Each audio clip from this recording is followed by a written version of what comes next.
Welcome to Goldfish on Games and Cover Disc Face Off, where we put the various magazines against each other to see who had the best cover disc. And today we're looking at November of 1991. And today we'll be looking at CU Amiga, the one for Amiga and Amiga Action. All were picked because they had the same number of discs, so this should be a fair fight. First off, we have the one for Amiga issue 38. With each disc having 2 items, we have a total of 4 to look at with the one. And let's go with World Class Rugby to start with. Now, it probably won't come as much of a surprise if I say I'm not a big sports fan. I've played the odd sports game and enjoyed it, but it very much is the exception rather than the rule. And this game is definitely part of that rule. I have absolutely no idea what I'm doing. To be honest, it took me a while to work out who I actually was on the screen, as it really wasn't clear that I was meant to be playing as the white team, as England. Now, I like the 3D style look that it's going for, with the almost Mode 7 style drawing of those lines. It is actually quite cool. It's just, I have absolutely no idea how you play the actual game. You would have thought that flashing number above the blue's head would mean that that's who I'm playing as, but no, I'm the white guy all the way over to the right there. And they score a try. The whole thing is, to be honest, a little bit confusing, and a bit slow to play as well. The frame rate isn't the best. Now, after a bit of messing around, I do finally manage to actually tackle someone, and, well, for the most part, I'm just end up flying around. But I never actually managed to get the ball out of those scrum piles. Now, I'm sure this might have been a much better game if I was actually invested in the sport. But as it stands, this really isn't doing anything for me, and it's definitely not making me want to go out and buy the full game.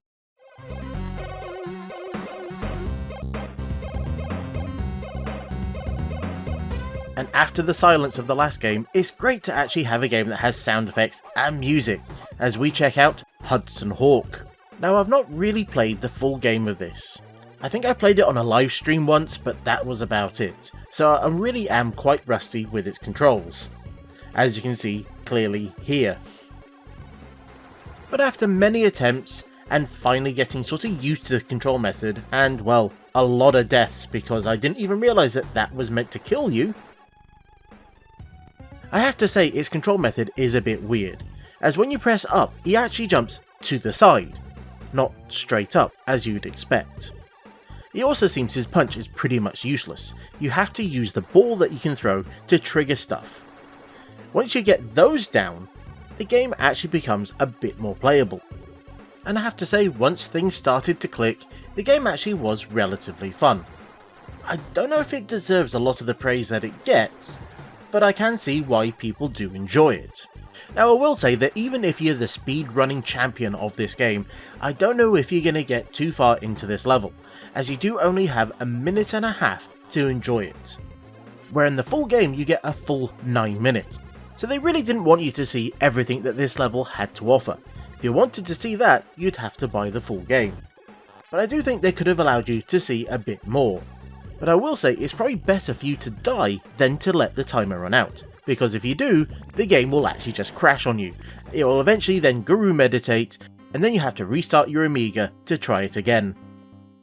So onward to the second disc, and let's check out Harlequin. I reviewed the full game previously, so if you really want to know my thoughts on the game, then check out that review. I'll leave a link somewhere for you to check it out. But I still want to run around this demo, because it does feel quite different. So I want to see what changes they made between this and the final release, as I am a big fan of this game. Harlequin's speed and momentum always felt a bit different to most games, and in this version it feels even more different. You really are quite slow when you start moving, and then you get up to speed quite quickly. And that really affects how you jump. The whole player physics does feel quite weird, definitely more so than the final release. So they must have tweaked that a bit from feedback from the demo. It certainly made some of the platforming far harder than it really needed to be. I've also stumbled across a whole bunch of other changes, including new buttons added, other ones being removed, and that some of the baddies have been given a lot more health in this version than in the final game. Those clock faces really do take a lot of shots to take them down now. so I think it might be time to check out the last title for the magazine, which is Meteor, or as the game itself calls itself, Operation Meteor. Now this is a full PD game that was made using the 3D construction kit, and this is the winning entry for a competition that the one for Amiga ran. Now this being a game made using the 3D construction kit, it's not exactly the fastest thing around. It does look quite cool, but yeah, the frame rate isn't particularly great. I also have to say I'm not a big fan of all the checkerboarding. Just use some basic colours and stick with them. Adding checkerboarding just makes it look so much uglier than it needs to. I did play this a little bit, and I will say I didn't get too far in this game. I managed to walk into this room and then get tasered by this dude. As far as I'm aware, there was no way of just interacting with him. Bang, he just tasers you. From my limited exploring of the game, it looks like you have to try and find some keys and then interact with the environment. You have your own house, and for some reason you've lost your key as well, so you have to find that. I had to check out what this would be like if I ran it on my Amiga 1200, and as we can see, it's significantly smoother. It does feel a hell of a lot better. So if you do want to check this game out, I do suggest using something with a bit more CPU power. I also suggest putting a lot of time aside, as you're going to be wandering around trying to work out what it is you need to do, as the game really doesn't give you all that much in the way of hints or help. And now I feel it's time to move on to the next magazine, Amiga Action issue 26. And it seems once again Amiga Action couldn't be bothered to put a menu, or even include some of the basic Amiga DOS commands so you could even check out what's on the disc. In the end, I had to boot up Workbench and then have a look at the disc under it, and that finally let me know what was actually on the disc. And first up is Rubicon. You play as this very square-jawed soldier who's been sent into an irradiated wasteland where mutated creatures with human-level intelligence have come forth. Your goal is to make it to a weapon silo to stop these things from being able to set off the atomic weapons. Now it does feel that this story might have been created after the fact, as I'm not sure what level of mutations might have resulted in dragons, dinosaurs, or even these skull things from being created. Or, to be honest, anything in this game. It's all crazy things. But really, all you need to know is you have to work your way from the left-hand side of the map all the way to the right-hand side, taking out everything in your way. This feels like the run-and-gun equivalent of those side-scrolling beat-em-ups, where you end up at points where you have to take out waves of baddies before it will allow you to continue onwards. The game itself actually looks quite detailed, with some really nice parallax scrolling going on in the background, though as we can see the gameplay isn't the most original. You do get multiple weapons, but you do have to collect those pods to be able to activate them. In the demo this seems to give you unlimited ammo, but that doesn't seem to be the case in the full game, and you can sort of see why, as the homing missiles really does remove a lot of the difficulty in this game. But the gameplay did start to feel a bit stale by the end of the demo, which does end on a great little congratulations screen that boasts about the full game having 3 megabytes of graphics, 40,000 lines of assembly, and almost half a megabyte of sound and music. And with that, let's work out how to start up the next game, which is a demo for Dum Dum Dum Dum Dum Dum Under Pressure. And starting this shouldn't have been hard, but the demo was created in a very odd way, as it is effectively a save state created with an action replay device, and to load it into memory you have to use the A-load program. And once it is loaded, we'll find this second impressive looking title, as that is quite the large and detailed sprite as the main character. And why yes, this is our second run, well, plod and gun game. By default you seem to have this standard shot, and you have this charged one that spreads out, which is quite useful for hitting those creatures that you can see on the ground, as ducking really doesn't seem to do as much as you might expect, not for the amount of animation that went into it anyway. The gameplay here feels even more cut down than the last game, as it is just you slowly walking forward and shooting everything that tends to die quite quickly. There is this nice set of sprites for the baddies, But is it me, or do they just look as if they're going around minding their own business and you just happen to shoot them in the face?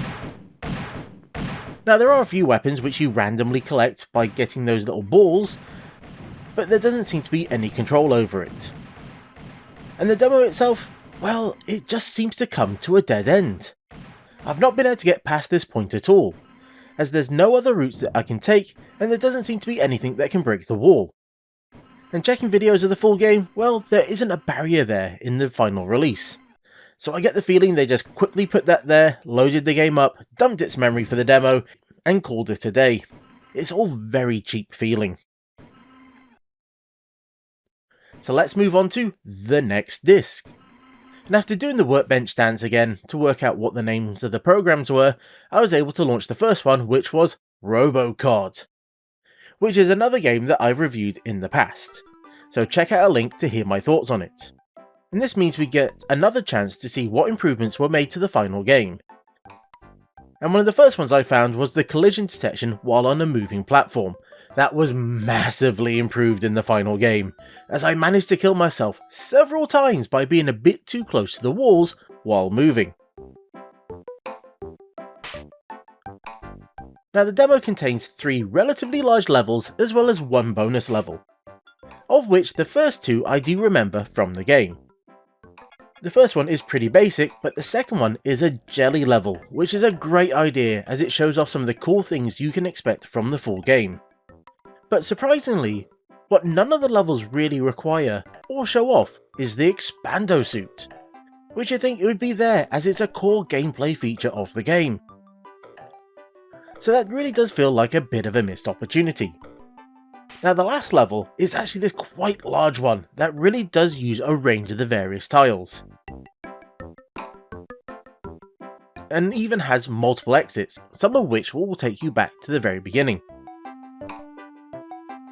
And I have to say, if I played this demo back in the day, I really would have been excited to get the game, rather than just getting it at random as I did. And this leads us on to the final game, which is another retail demo, for the Boston Bomb Club.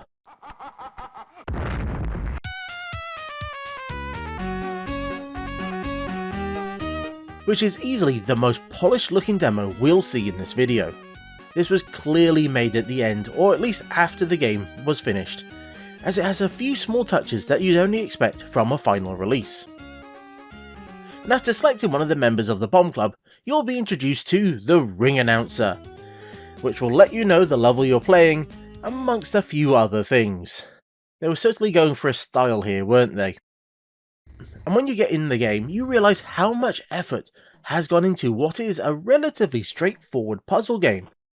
Your goal is to get the bombs from the entrance to the target. Manage to do it and the bomb will be extinguished and you'll gain some points. Take too long or have the bomb fall out of the grid, you'll lose that bomb instead.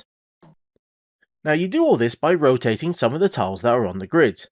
Now it's not the most clearest at first glance which ones you can move and which ones you can't, but after a few rounds you do get the hang of it. Now the other members of the club also like to get involved, even if it's just passively blocking your view of part of the grid, but they do randomly reach over and mess with the tiles.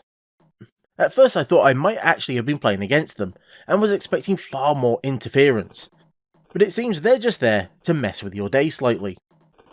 So it is possible for you to plan out your route, and then just leave the bombs to roll their way to the end. That is, unless you want to grab some of those bonus points that will be placed down at random. There are 3 levels in total in the demo, and they are from various points of the game, so expect the difficulty level to jump up quite suddenly. And as the grid fills up more, there'll be more members around the board to mess with you. And seeing that each level starts with a bomb in play, you might have to react very quickly if you want to save it. Because in an interesting twist, the number of bombs you save on one level is the number you'll have on the next level to work with. It's a fun enough puzzle game, and I could see me playing it again in the future. And with that, we're finished with this magazine, so it's time to move on to the final one, See You Amiga, which has the most content of any of the cover discs we've seen so far. But this is made up of far more PD as well as other stuff other than just game demos.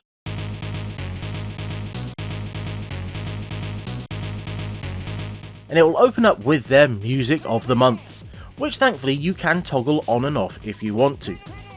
It is quite nice as it will continue in the background of some of the other software, but with some games it will just turn it off when you start it. So let's take these in order, and first up is H Ball, which is a Breakout clone. And on this first level it's fine enough, everything moves quickly and it's quite responsive, but it's all a little bit basic. There are tiles that will break in one hit, and then there's those that will take a few knocks. And I was a bit worried that this was all the game was going to be. But once you get to the second level, things start to change, as there's these bricks that will explode if you hit them, which will seriously reduce how many you need to clear. And there's also an extra ball hidden right in the middle there. I really feel that this should have been the first level, as I was getting ready to write this game off, as it just felt so basic. So in the end it does turn out to be quite a fun little game, though I think I do prefer to play Crypt and Egg over this. The next game is the one and only retail demo of the magazine, Fuzzball. And what we get is a single screen puzzle platformer. The goal is to collect all the fruit, but there's lots of baddies in the way. Shooting at them will result in them turning into these little blobs, and from there, if you're fast enough, you can collect them and take them out. Otherwise they will return as stronger baddies. It's all a bit bubble, just with a bit more in the way of wonky controls, as moving around the screen with no bottom means that any wrong move will lose you a life. And you will lose a whole bunch of lives in playing this.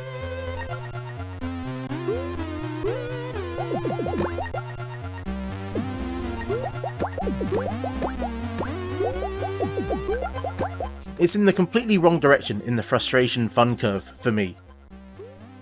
Because on top of everything else, you are also timed, though there's no real indication of how long you have left.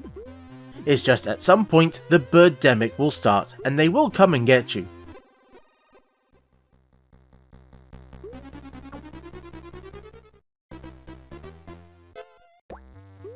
Next up, we actually have a few programs to check out. No Nukes basically allows you to work out how well you do if a nuke went off near you. You can change various settings including the strength, how far away you are and how high it is, and then it will give you some little bits of text on how likely you are to survive.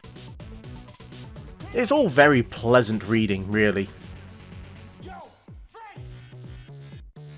This is followed up by PD Slideshow, which is a program for making your own slideshows out of deluxe paint artwork.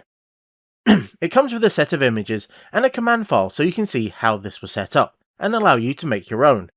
And I can actually see this being quite useful for those wanting to create their own demos, to let other people check out your work, as basic image and music demos were quite popular.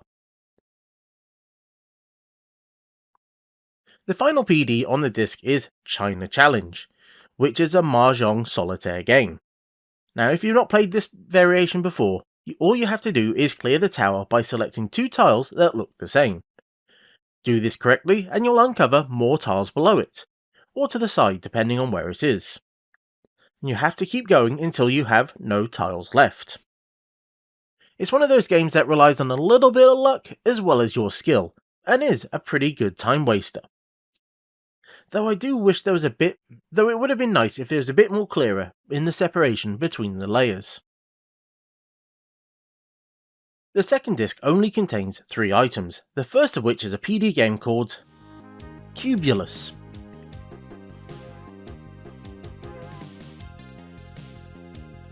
Which is like a Rubik's Cube if you could see all faces at once. The difficulty level is set by the array of faces on the left, which basically sets how many faces you'll have to work with. Moving the rows and columns is done via the arrows around the side, and your goal is to try and make the grids look the same as that example in the bottom left hand corner.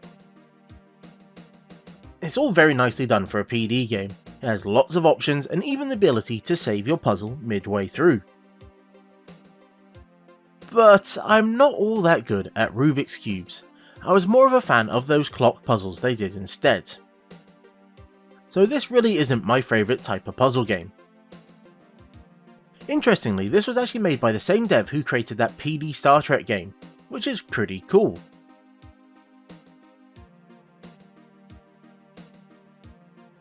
As magazines were still trying to work out how to fill these discs, you sometimes ended up with songs or pictures of the month, which we have here.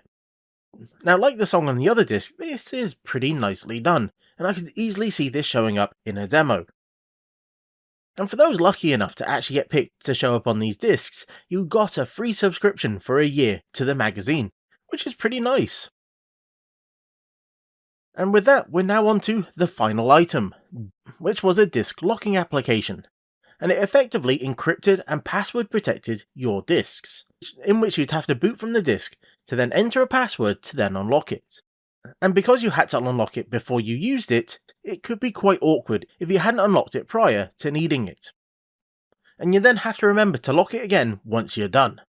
And with that, this ends the magazine, so let's see who won. And this was a bit of a close one, as I didn't feel any of them were standout winners. So in third place is For Amiga. The PD games saved what was a frustrating retail demo, but none of them were really standout games. In second place is For Amiga, because outside of Harlequin I wasn't particularly blown away by the selection, but I know some people were big fans of Hudson Hawk. This means that first place had to go to Amiga Action, which almost got disqualified for being how awkward it was to use, but it did have the most enjoyable demos overall, even if it wasn't the best selection we've ever seen. And as an experiment of giving all the magazines an equal playing field with its discs, I feel as a bit of a failure. So I think I'm going to return to what I was doing before, which was picking which ones I thought was the best. So until next time, I was the Goldfish, that was an Arrow Win, and this was Goldfish on Games. Thank you for watching Cover Disc Face Off. I hope you enjoyed it, and if you did, you should be able to find 2 other videos on the screen right now. Or you might even want to subscribe or even ring that bell icon, because that's what I've been told that you need to do. So until next time, thank you and goodbye.